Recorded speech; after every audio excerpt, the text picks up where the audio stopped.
आज हम leet code के प्रॉब्लम 189 रोटेट एरे को डाइसेक्ट करेंगे, इसको कम्प्लीटली अंडरस्टैंड करेंगे और इसकी लॉजिक को बिल्ड करने के बाद इसको हम सॉल्व करेंगे इस अंदाज में कि आपको ये कभी भूलेगा नहीं। सबसे पहले यहाँ पे आप देख सकते हैं कि एक इंटीजर एरे नम्स दिया गया है, इसको हमने रोटेट करना है राइट साइड पे के स्टेप्स में, और के यहाँ पे नॉन नेगेटिव नंबर हो सकता है। फॉलो अप्स में ये हो सकता है कि इसको 3 डिफरेंट वेज में करें, और इसको हम क्या इस तरह कर सकते हैं कि स्पेस कॉम्प्लेक्सिटी O ऑफ 1 हो। तो ये सारी चीजें हम यहाँ पे करेंगे। सबसे पहले हम आसान मेथड से शुरू करेंगे और उसके बाद मुश्किल मेथड जो कि बहुत ऑप्टिमाइज्ड होगा। यहाँ पर आप देख सकते हैं कि ये एक एरे है जिसमें 7 नंबर्स हैं और के हमें 3 दिया गया है। तो इस एरे का इंडेक्स 0 से 6 तक जाता है और ये पोजीशन के की है। अगर हमने इस एरे को रोटेट करना हो और लेट्स से कि के इक्वल टू 1 हो, तो क्या होगा कि ये जितने भी नंबर्स हैं वो 1 स्टेप आगे रोटेट हो जाएंगे। 1 यहाँ पे जाएगा, 2 यहाँ पे जाएगा, 3 यहाँ पे जाएगा, 4 यहाँ पे जाएगा, 5 यहाँ पे और 6 यहाँ पे, और 7 रोटेट होकर यहाँ पे आएगा। लेकिन यहाँ पर के 3 है, इसका मतलब ये है कि ये 3 स्टेप आगे रोटेट करेगा और 1 एक स्टेप, 2 स्टेप और 3 स्टेप। तो 1 यहाँ पे आएगा 3 की पोजीशन में, 2 आएगा 4 की पोजीशन में, और ये 2 इंडेक्स पे जो एलिमेंट 3 है वो आएगा 5 की पोजीशन में, और 3 पोजीशन पे जो एलिमेंट है 4 वो आएगा 6 में, और इसी तरह से ये एलिमेंट्स आगे मूव होते जाएंगे। तो इसमें आप देख सकते हैं कि एक ऐसी कॉम्बिनेशन है कि जिसमें 0 इंडेक्स है तो ये 3 प्लस होके क्या होगा, ये 3 पे जाएगा, और 1 है तो ये 1 प्लस होके ये 4 में जाएगा, 2 में 3 प्लस होके 5 में जाएगा, और ये बाकी एलिमेंट्स रोटेट होके यहाँ प्रीवियस पोजीशंस में आएंगे। यहाँ पे अगर आप देखें तो ये एरे है जो रोटेट किया है, जिसको के टाइम्स हमने राइट साइड पे, तो आप देख सकते हैं कि यहाँ पे क्या हो रहा है, ये 1 आ रहा है यहाँ पे, यानी 1 एक स्टेप, 2 स्टेप, 3 स्टेप रोटेट होने के बाद 3 वाली पोजीशन में आ रहा है, 2 3 स्टेप रोटेट होने के बाद 4 वाली पोजीशन में आ रहा है, और ये 5th वाली पोजीशन में आ रहा है, ये जो है 3 6 वाली पोजीशन में आ रहा है। ये तो हमें एक लीनियर पैटर्न नजर आ रहा है कि जो भी इसका इंडेक्स है आई, उसमें +3 हो रहा है और नए इंडेक्स पे ये एलिमेंट्स ऑक्युपाई हो रहे हैं। लेकिन 3 इन एलिमेंट्स को अगर आप देखें तो इनका इंडेक्स कुछ इस तरह से है कि 4 है, 4 में 3 प्लस होगा तो इंडेक्स 7 होगा, 7 तो यहाँ पे है नहीं, तो ये थोड़ा सा प्रॉब्लम क्रिएट होता है। तो अगर हम इसको देखें तो बेसिक जो लॉजिक है वो जो हमें नजर आ रही है वो ये है कि अगर हम आई इंडेक्स पे के को प्लस करें तो चीजें कुछ नंबर्स के लिए सही चल रही हैं, जैसे कि 0 + 3, 0 3 पे आ गया, 1 पोजीशन वाला 4 पे आया, 2 पोजीशन वाला 5 पे आया, 3 पोजीशन वाला 6 पे आया, लेकिन 4th पोजीशन वाला 7 पे गया, वो इंडेक्स है नहीं। 5 पोजीशन वाला 8 पे चला गया, लेकिन वो 8 वाला इंडेक्स यहाँ पर नहीं है। तो यहाँ पर हमारी मदद करने के लिए जो फैक्टर जंप इन करता है इसको कहते हैं मॉड। मॉड आपने देखा होगा कि उसको इस तरह से, इस सिंबल से हम डिनोट करते हैं, और मॉड का मतलब क्या है, रिमाइंडर है। जब एलिमेंट्स को या 2 नंबर्स को डिवाइड करते हैं तो जो रिमाइंडर है उसको मॉड कहते हैं। वो कैसे? फॉर एग्जांपल हमारे पास ये एक डिवीजन हम कर रहे हैं, यहाँ पर हम रखते हैं 3 और यहाँ पर 7। 3 mod 7 में अगर हम ले लें 3 mod 7, तो यहाँ पे क्या है कि ये डिविडेंट है, ये डिविडेंट है 3, और ये डिवाइजर है, ये डिवाइजर है और ये डिविडेंट है, ये इससे डिवाइड हो नहीं सकता। तो इसके लिए हम क्या करते हैं कि 0, तो यहाँ पर क्या आएगा, यहाँ पे 0 आएगा, और रिमाइंडर क्या है, रिमाइंडर 3 है। तो mod 3 mod 7 हमेशा क्या होता है, आंसर 3, क्योंकि इसमें रिमाइंडर क्या है, 3। और अगर यहाँ 4 होता तो क्या होता, फिर 0 यहाँ पे 4 होता, 4 यहाँ पे होता, और यहाँ पे 0, तो रिमाइंडर क्या होता, 4। तो 4 mod 7 भी 4 है। तो मॉड हमें यहाँ पे हेल्प आउट कर सकता है। कैसे कर सकता है, यहाँ पे देखें। अगर हम इस सिचुएशन को थोड़ी सी चेंज करें, वो इस तरह से करें कि i + k के बाद मॉड ले लें n से। n क्या है, लेंथ ऑफ एरे से। तो यहाँ पे इस केस में 0 में क्या हो जाएगा, 0 + 3, 3 उसका मॉड 7 से ले लें तो 3, इसकी पोजीशन होगी 3। ये वाला जो एलिमेंट है ये 3 में आएगा, बिल्कुल सही है। 4 वाला ये जो है ना, ये इसकी i + k क्या हो रही है, 4 वाला 4 में आ जाएगा, और 2 + 3 जो है ना 5 वाला 5 में जाएगा, 6 वाला 6 में जाएगा, यानी i + k से जो 6 आ रहा है वो इसके लिए आ रहा है, वो 6 में चला जाएगा, बिल्कुल सही है। जबकि 7 के लिए 4 + 3 7, इसने कहाँ आना है, इसने यहाँ पे आना है, यानी 0 पोजीशन में आना है। तो क्या होगा, 7 mod 7, उसका रिजल्ट 0 आता है। कैसे आता है, बहुत सिंपल है, आपको पता है। ये 7 को अगर हम 7 से डिवाइड कर दें तो 7 1 7, और रिमाइंडर क्या हो गया, 0। तो रिमाइंडर मॉड का मतलब है कि ये रिमाइंडर है, तो 7 का मॉड जो है वो 7 होगा। 8, अब इसके लिए देखें 5, यहाँ पे आप देख सकते हैं 5 3 कितना हो गया, 8 का 7 से अगर मॉड ले लें तो रिमाइंडर जो है ना वो 1 होता है। इसका मतलब ये है कि यहाँ पे जो एलिमेंट है वो 1 में आएगा। और 9, यहाँ पे 6 + 3 क्या हो गया, 9 का मॉड ले लें तो 2, इसको 2 में आना चाहिए, और ये आ रहा है। इसका मतलब ये है कि ये एरे को हमें ये तो पता चला था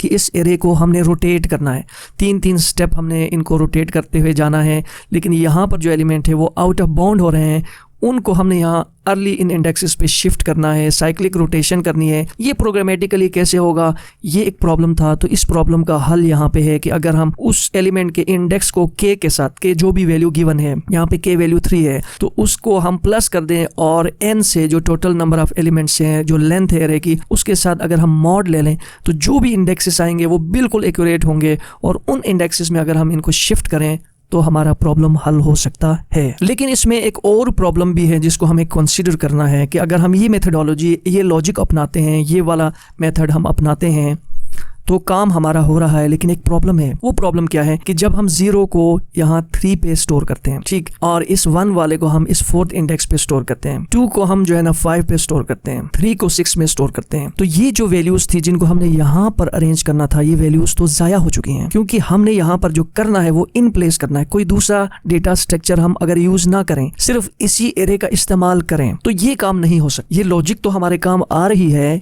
लेकिन सिर्फ इसी एरे का इस्तेमाल करते हुए अगर हम करें तो ये वैल्यूज ज़ाया हो जाएंगी और उनको बाद में हम यहाँ पर अरेंज नहीं कर सकते हैं। इसका मतलब ये है, ये जो मेथडोलॉजी है जो कि बहुत आसान और सिंपल है, इस मेथडोलॉजी में हम सिर्फ एक एरे या इन प्लेस मेथड से काम हमारा नहीं चलेगा। इसके लिए हमें एक टेम्प एरे या कॉपी एरे की ज़रूरत होती है। वो क्या है, अब हम वो देख लेते हैं ताकि पहले आपको कॉन्सेप्ट क्लियर हो, फिर हम कोडिंग की तरफ जाएंगे। अब इस चीज़ को समझने के लिए हमें एक कॉन्सेप्ट समझना होगा प्रोग्रामिंग का, वो है कॉपी बाय रेफरेंस और शैलो कॉपी। यहाँ पर आप देख सकते हैं कि ये एक एरे है जिसमें कुछ नंबर्स हैं और हम एक एरे लेते हैं कॉपी और इस एरे को यहाँ पर हम असाइन करते हैं। जब हम डायरेक्टली इक्वल करते हैं तो कॉपी बाय रेफरेंस होता है, एरे 1 का जो एड्रेस है उसमें यहाँ पर कॉपी हो जाता है। अब होता क्या है इसमें कि अगर हम एरे 1 के इंडेक्स 1 पर 100 डाल दें तो क्या होगा, बाद में जब हम प्रिंट करेंगे तो इस एरे के इंडेक्स 1 पे 100 तो आया है, लेकिन साथ साथ कॉपी में भी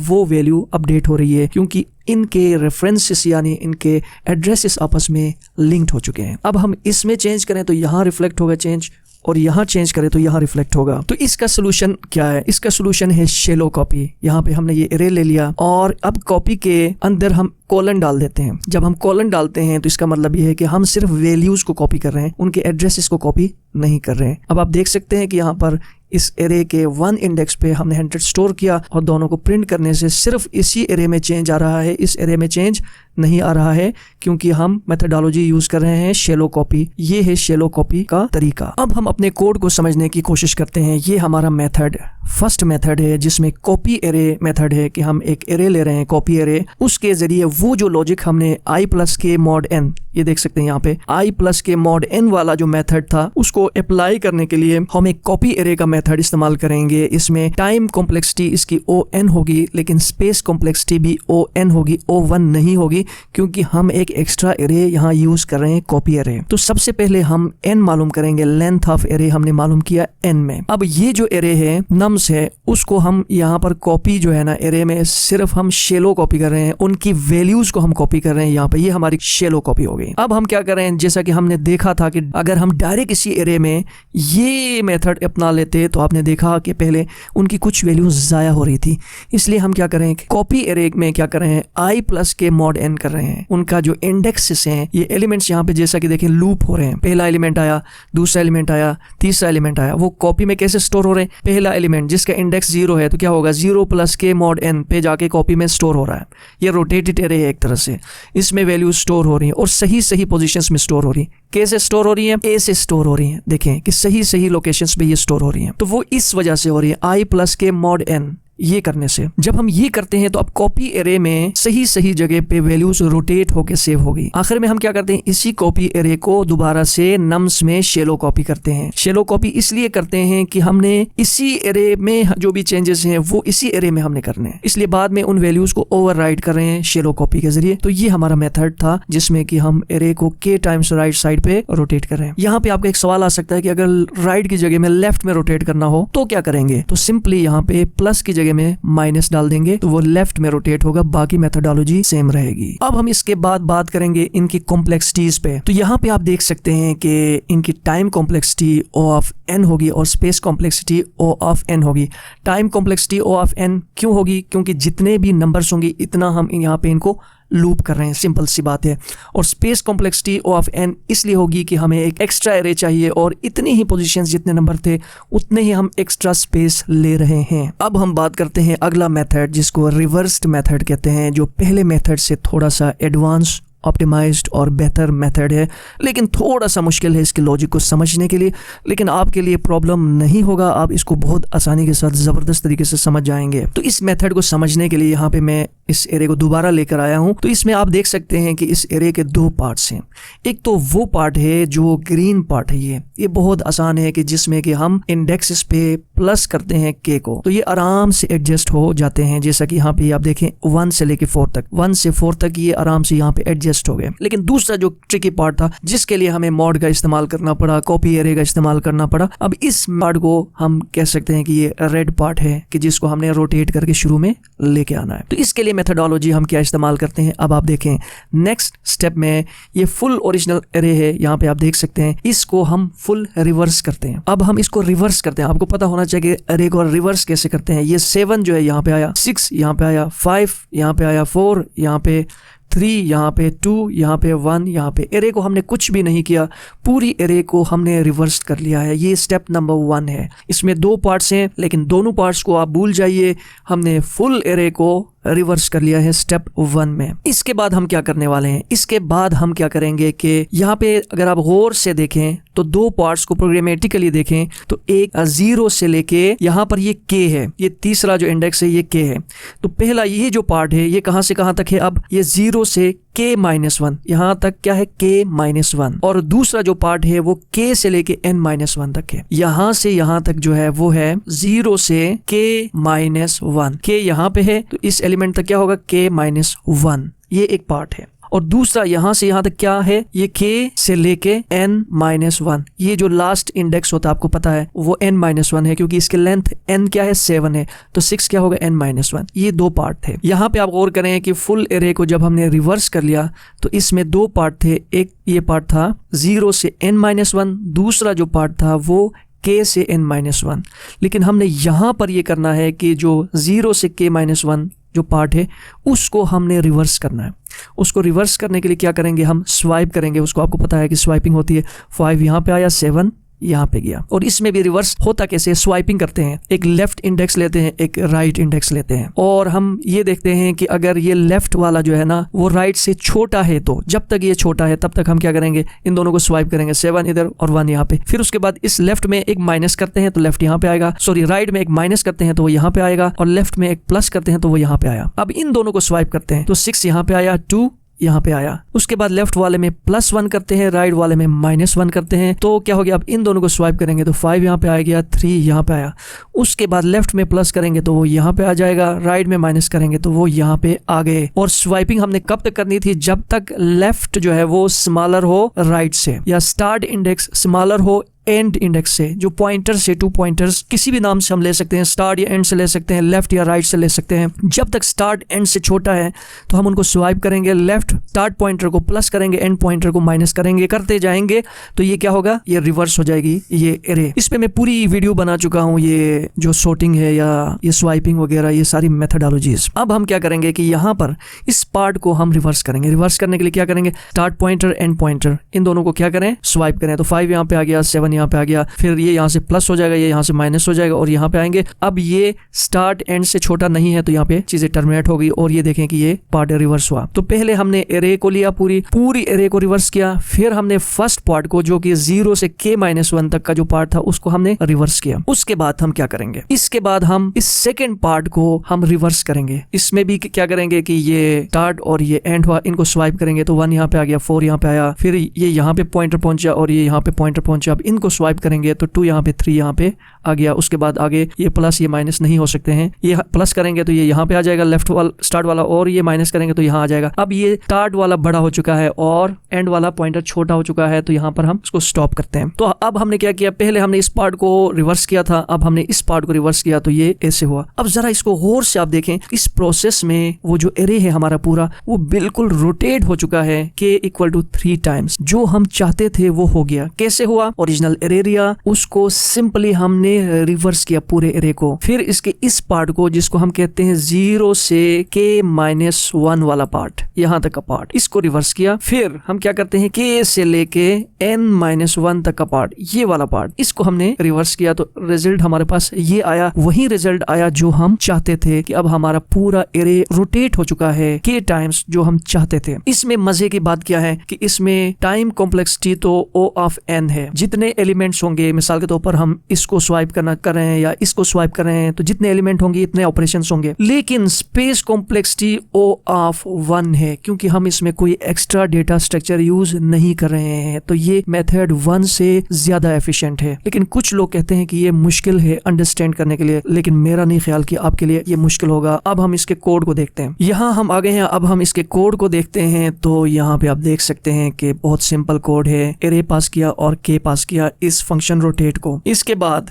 ये हमने एक हेल्पर फंक्शन बनाया है, इसको थोड़ी देर के लिए आप भूल जाएं। ये फंक्शन जो ही कॉल होगा, यहाँ पर हम आएंगे, n हम लेंगे लेंथ ऑफ एरे, k क्या करें, k equal to k mod n कर रहे हैं यहाँ पे, ताकि हम k को जो है ना आउट ऑफ बाउंड ना होने दे। ये एक हम लोग एक चेक लगा रहे हैं कि k जो है ना की वैल्यू आउट ऑफ बाउंड ना हो। सिंपल सी बात, हमने लेंथ को स्टोर किया n में और k को मॉड लिया n से। उसके बाद रिवर्स जो हेल्पर फंक्शन था वो हम कॉल कर रहे हैं। 0 से n-1 फुल एरे को रिवर्स कर रहे हैं। फुल एरे को कैसे रिवर्स कर रहे हैं, ये स्टार्ट पॉइंटर, ये and pointer, start pointer and pointer क्या कर रहे हैं कि स्टार्ट पॉइंटर एंड पॉइंटर से छोटा हो, तो अभी हमने थोड़ी देर पहले बात की थी, अगर आपको याद हो, अगर ये छोटा हो तो सिंपल स्वाइप करें, नम स्टार्ट को नम एंड से और नम एंड को नम स्टार्ट से हम स्वाइप करें। ये एक लाइन का छोटा सा आसान सा कोड है, यानी num start equal to num end, num end equal to num start. और उसके बाद क्या कर रहे हैं, स्टार्ट को प्लस कर रहे हैं, एंड को माइनस कर रहे हैं। जैसा कि आपने देखा था, मैंने बताया था कि स्वाइपिंग में क्या करते हैं, स्वाइप करने के बाद स्टार्ट वाले को प्लस करते हैं, एंड वाले को माइनस करते हैं। कब तक करते जाते हैं, जब तक स्टार्ट एंड से छोटा हो। ये रिवर्स पहले हम करते हैं फुल एरे को, जो हमने थ्योरी में ऊपर लॉजिक बिल्ड करते हुए पढ़ा था, 0 से n-1, 0 से n-1 पूरी एरे को हमने एक दफा रिवर्स किया। दूसरी बार एरे के पहले पार्ट को, वो कहां से कहां तक था, 0 से k-1, वहीं कर रहे हैं 0 से k-1 तक, तो ये वाला पार्ट रिवर्स हो गया। उसके बाद इस पार्ट को हमने करना है, ये पार्ट कहां से कहां तक है, k से लेके n-1, k से लेके n तक, k से लेके n-1 तक ये फंक्शन कॉल करते हैं।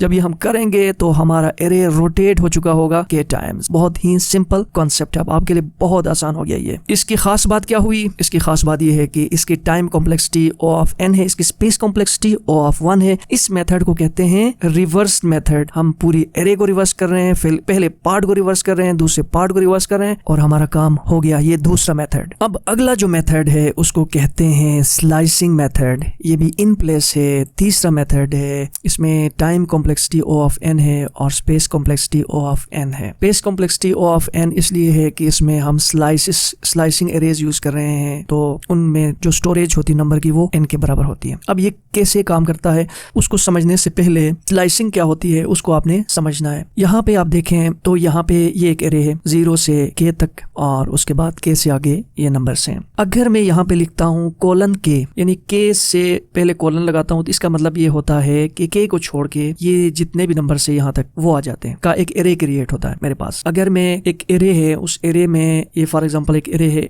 ARR, ठीक है, इस एरे के अंदर में इंडेक्स में मैं लिखता हूँ कोलन k क्या था 3, यानी 3 इंडेक्स से पहले मैं 2 डॉट डालता हूँ, तो इसका मतलब होता है ये पार्ट। मसलन ये एरे था, मैं आपको सिंपल करने के लिए लिखता हूँ कि ये मेरे पास एरे है, इसके इंडेक्स में मैं डॉट 3 लिखता हूँ, डॉट 3 लिखता हूँ, तो इसका मतलब ये है कि इस एरे का ये पोर्शन, और k के बाद में डॉट कॉलन डाल देता हूँ, तो 3 कोलन का मतलब ये है कि इस के साथ तक का ये पोर्शन। ये होती है एक स्लाइसिंग की मेथोडोलॉजी। लेकिन ये मेथोडोलॉजी हमारे पर्पस को सर्व नहीं करता है, हमें चाहिए इससे डिफरेंट मेथोडोलॉजी। अगर इसी में कोलन के बाद माइनस के लगा दें तो क्या होगा, कोलन के बाद यहाँ पे के क्या है 3, -3 का मतलब ये है कि ये है के हमारा तीसरा इंडेक्स के साथ शुरू से के तक, शुरू से लेके एरे के शुरू से लेके के इंडेक्स तक का पोर्शन, उसका एक स्लाइस एरे क्रिएट हो जाता है। जैसे 1 2 3 4। और यहाँ पर जो k कॉलन था उसमें माइनस डाल दें तो इसका मतलब ये होता है कि k को छोड़ के उससे आगे जितना भी एरे है उसका एक स्लाइस क्रिएट होता है, एक एरे क्रिएट हो जाता है, इससे एक एरे क्रिएट हो जाता है, इससे एक एरे क्रिएट हो जाता है। इसीलिए इसकी स्पेस कॉम्प्लेक्सिटी ऑफ n है, क्योंकि एक एक्स्ट्रा यूं समझे कि एक एरे क्रिएट हो रहा है। और दूसरा जो कॉन्सेप्ट मैं आपको बता चुका हूं वो था शैलो कॉपी और रेफरेंस कॉपी वाला, वो आप समझ गए हैं। अब अगर हम कोड को यहाँ पे देख लेते हैं तो जरा गौर कीजिएगा कि अगर हम nums माइनस k कॉलन करते हैं तो हमारे पास कौन सा पार्ट आ जाता है, हमारे पास पार्ट आ जाता है ये वाला। यहाँ पर हम थोड़ी देर पहले देख चुके थे कि कॉलन के बाद अगर हम करें कॉलन k करें तो इससे पहले वाले एलिमेंट्स आते हैं। k के बाद कॉलन का मतलब क्या है कि बाद वाले एलिमेंट्स आ जाते हैं। और माइनस का मतलब क्या है कि कॉलन माइनस k का मतलब ये है कि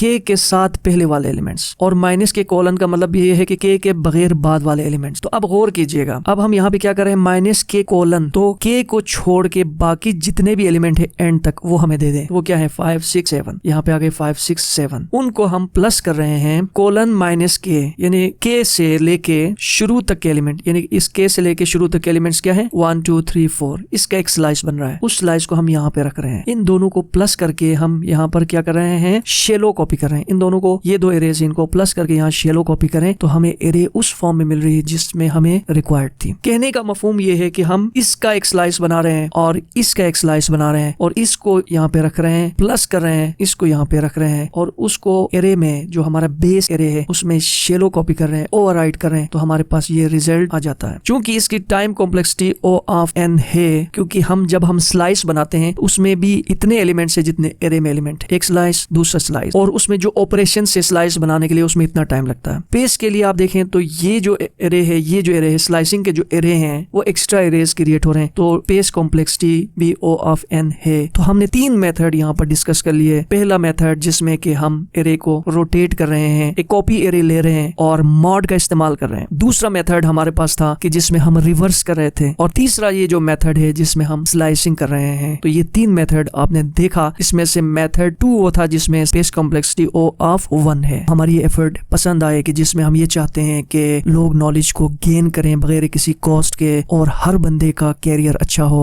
और उसकी लाइफ अच्छी हो। तो इस एफर्ट को अगर आप पसंद करते हैं तो वीडियो को लाइक करें, शेयर करें, सब्सक्राइब करें।